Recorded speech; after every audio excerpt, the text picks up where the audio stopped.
It's Fringe. Which you've Now, only relatively recently completed. yes, it was more like about 18 months ago that I finished Series 5. Series 5 was drastically cut down because of the fact that Fox had decided that the show wasn't as popular, which was a shame. It's a J.J. Abrams created show. This was what he did after he left Lost. But to be fair, it's actually mostly Daniel Orkey and Alex Kurtzman's show. And the idea behind it is that fringe science is very much a part of investigations. Now, a lot of people will call this a sort of poor man's X-Files, and to some extent the similarities are there in the sense of the weird and the wild. Fringe had much more of a linear storyline, much more of a narrative behind it. No sort of like, oh, aliens are coming. Actually, everything that was weird was shown on the show, and everything was weird. The fact that you communicated with a parallel universe through a typewriter, the fact that you went through a parallel universe into the 13th floor of the Twin Towers, all were added to the mystery of this show. These are Gary's Desert Island Dramas.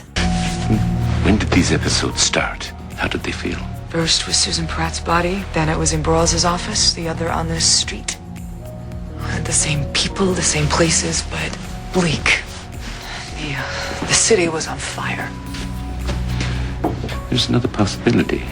It's a bit complicated. Deja vu. It wasn't deja vu, Walter, not even close. Not typical. Protracted deja vu. Prolonged. Well, you're familiar with the pliability of space-time, yes? Of course, who isn't? Well, let me explain.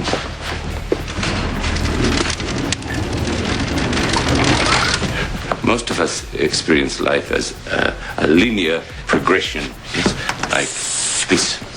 But this is an illusion because every day life presents us with an array of choices. As a result, life should look more like this. And each choice leads to a new path. To go to work, to stay home, and in each choice we take creates a new reality. Do you understand? Yes, but what does it have to do with deja vu? Deja vu is simply a momentary glimpse to the other side. Almost everyone experiences it. We feel that we've been somewhere before because actually we have in another reality. It's another path. The road not taken. This is Desert Island Dramas from the team at the Custard TV podcast. The main actor in it for me, and oh gosh, I really should have looked up these names. John Noble.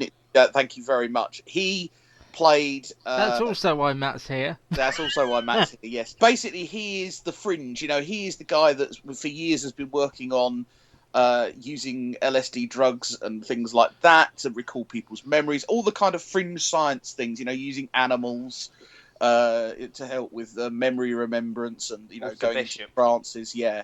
And I just thought the whole thing was great. It was full of action, and there were fantastic scientific moments. You know, when they went over to the alternative universe, it blew my mind a bit, I have to say.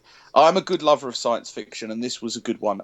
Yeah, the quality, unfortunately, did dip in Series 4 and 5, and the whole of Series 5 was in an alternative universe, and some characters are in the future as well. So it did dip in quality a bit, unfortunately, but there was some great The only moments. issue I ever have with sci-fi is if you're not a sci-fi fan, you just can't enjoy anything sci-fi. Like, if you're not a crime drama fan, you might be able to enjoy something like Happy Valley or Broadchurch because you get sucked into the intrigue. But if you're not a sci-fi fan and it's about going to different, you know, destinations every week, I don't know. Yeah. You're either somebody who can suspend that reality or not, I suppose, as a What do viewer. you think I of don't that, know. Matt? I mean, I've never really heard you speak much about sci-fi. Yeah, no, I agree with Luke to an extent. I mean, I like sci-fi when it plays on a certain concept, a certain fear that we have. You know, not just sort of like aliens, just generally there. I I'd- would think Humans is the closest I've yeah, come to a I sci-fi prefer show. Yeah, it's a good something. If we're talking sort of sci-fi movies, I prefer something like a sort of Close Encounters of the Third Kind, where it focuses on the humans' reaction to the aliens, than something like Star Right. Wars, where it's all It's all Yeah. in different I planets. quite like the more kind of what's known as the genre known as space opera, where basically you just Like take Star a Wars. drama. Yeah, you take a drama and set it in another universe and another world. Like Deep Space Nine, like you mentioned. Yeah, exactly. Yeah.